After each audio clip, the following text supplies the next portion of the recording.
Good morning, good evening, good afternoon, Earthlings. We meet again. Now, I'm not quite sure what I have just watched, but I think that it's the Prince Harry, his life, his mission, his works and Invictus. I think that's what I've just watched. I watched it on an ABC article. I'll put a link in the description because I saw, firstly, apparently this is on Hulu. So I'm pretty confident, as I've said for weeks, that the Netflix contract is in the toilet. It's looking like that. I could be wrong. Maybe there's some big movie about to come out starring Meghan and Harry as Love's Young Dream. Young Dream. If what I have just watched is the actual program, and it's about 21 minutes long, the way I can sum it up is he's got a flaming cheek, an absolute flaming cheek. He squarely blames William and the royal family for everything. I don't know where to start with this one, actually. It is an absolute cheek. He actively said, yes, William, my mother would be heartbroken to see William briefing against me. Yeah, I think Diana would be heartbroken. I think she'd slap Harry, quite frankly. This idea that William is jealous of Harry and the Invictus because it's such a huge success. What? So William doesn't have Earthshot, no.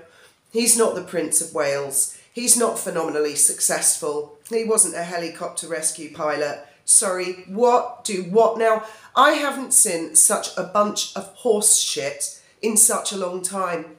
This, in my opinion, is worse than Netflix. It's worse than the Oprah interview. It is just squarely blaming everybody and anything except for Harry and Meghan. I can imagine that the poor Prince of Wales right now is probably incandescent with rage. He has got enough on his plate. And then Harry goes on to suggest, oh, well, there's a big workload ever since Megsy and I left. There's been a bigger workload, and now my father has cancer, and the Princess of Wales is ill. They're going to need. He even implies that he and Meghan would be happy to take the Commonwealth off everybody's shoulders. How magnanimous. Oh, he so wants back in. That's my opinion from what I've just watched. He so wants back into the royal family desperately. He's finally realised, the penny finally dropped. I think it was a couple of years ago I did a video saying, will the penny ever drop? And it just went clang on this show thing that I just watched. He's finally realised, shit, when I was in the royal family I had money and prestige and influence, and I didn't have to pay for my own security, and my life was actually really good. Lots of palaces and castles, and then he does like a whiny bit where he says, things got to change. He implies he still requires an apology. It's like car crash TV. It's unbelievable. You get these kind of people who literally destroy themselves. They go into an act of self-destruction. I think I've mentioned this before. And then it is always everybody else's fault around them that things have turned out badly. And then they expect everybody to bend over backwards. And they had Robert Jobson on it, and they had some other girl called Victoria something or other commenting on it. And this girl, Victoria, said, I can't believe that, firstly, when he went back for the meeting with Charles, which according to this programme was a 45-minute meeting, they have actually said that in the programme. They must think we are all really stupid. The more like 5-minute meeting, this girl says, I can't believe that not only did William not want to see Harry, but he was happy for everybody to know that he doesn't want to see Harry. I'm not sure William needs to let everybody know he doesn't want to see Harry at the moment. I think we can all make a fairly educated guess on that one. Someone who has done nothing but trash your life. He openly blames Catherine and William. Openly.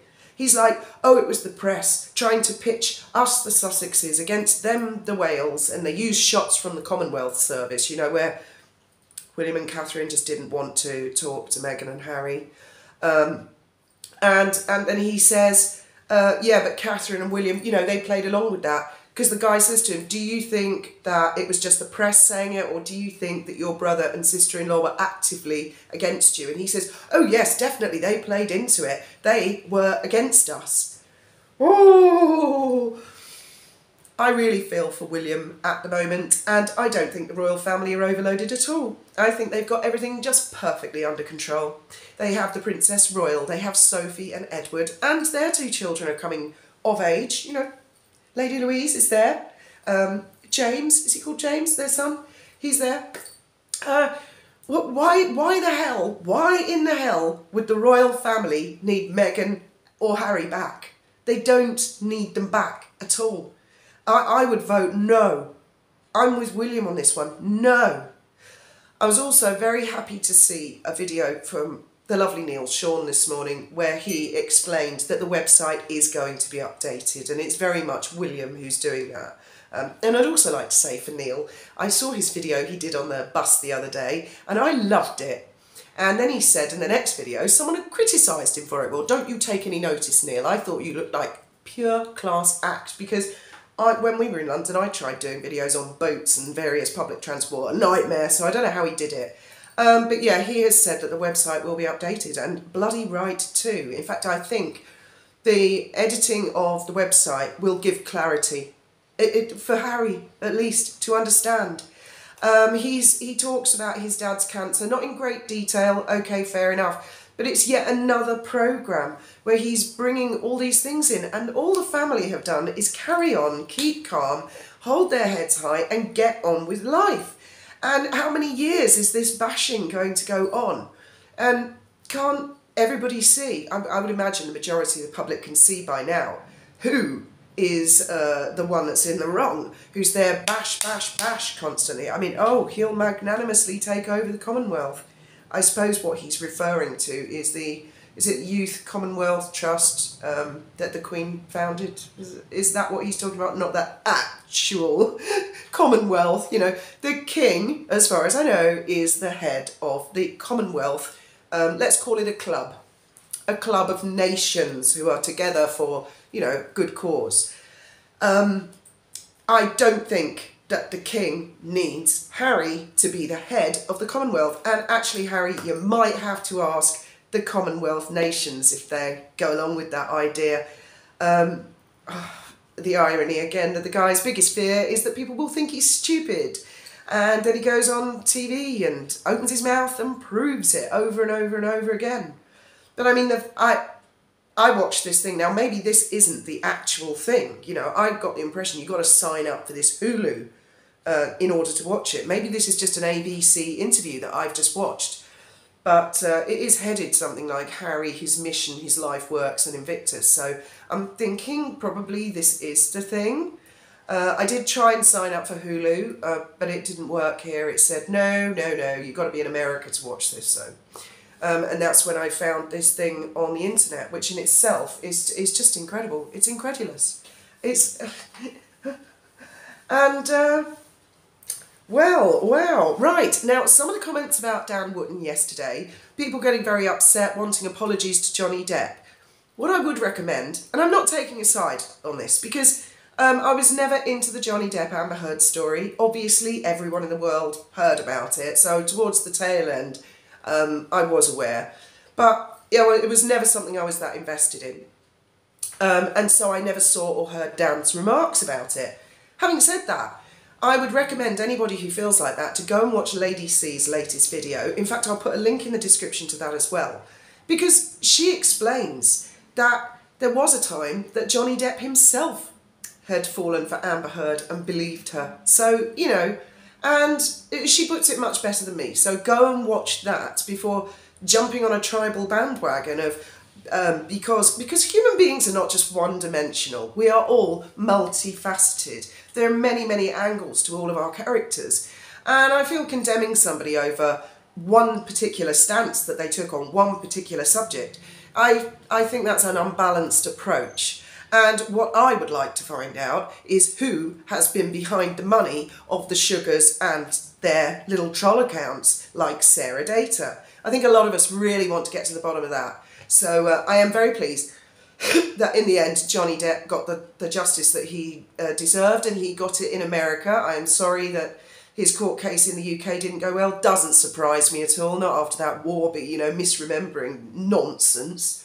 It really makes the UK courts look like they're a bunch of idiots. And he had David Sherborne during that, so I'm not actually surprised he lost. Sherborne seems to be far more into being a showman than he does being a lawyer. But now that Dan has come through this thunderstorm, there are things that are going to come to light, and I'm not going to let anything stand in my way. I want to get to the bottom of who Sarah Data is. Is she a celebrity? Maybe a fading star?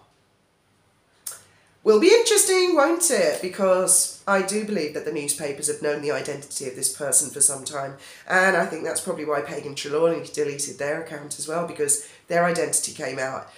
Yeah, I think a lot's coming out, and I will be watching LadyC avidly to see for further updates, and I look forward to hearing what Dan Wootton has to say. It all seems to be happening. Like I say, the Netflix contract, well, I saw some PR expert had said, well, it's one or two things. Maybe Netflix knocked him back and said, no, you've got permission to go in and have this with another streamer. What the hell? Why would they do that? Is the contract over? Yes or no? I'm thinking it's over, it's finished. Netflix have just about had it with them. What Netflix need to do is come out, make an announcement, and then their subscriptions will go right out, won't they? They'll go sky high. It's incredible. What year are we in now? 2024. So it's been 4 years since the Megxit thing. 4 years. And a lot of blood has gone under the bridge, hasn't it? YouTubers, people have been slayed, people have been slated, people have been criticised, called conspiracy theories. We've done a full circle, and here we are, and to me what it looks like is they don't have that Netflix contract anymore, the money is running out, and Harry is desperate and begging back into the royal family. I vote, change that website ASAP and tell him no. But that's just my vote. I look forward to hearing your vote in the comments below. Thank you very much for listening.